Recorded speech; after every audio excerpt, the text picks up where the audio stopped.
কতদিনের অভিজ্ঞতা? কতদিনের অভিজ্ঞতা?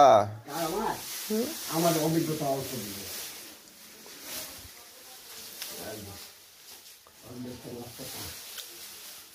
অভিজ্ঞতা বেশি নয়, বাসে খুলি। বাহ,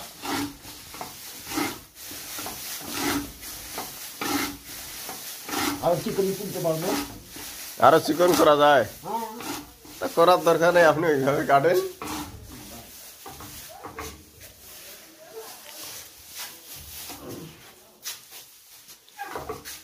আর শেষ? আজকের মতো হবে না? আজকাল দিনে মানে পোশাক খুলবে।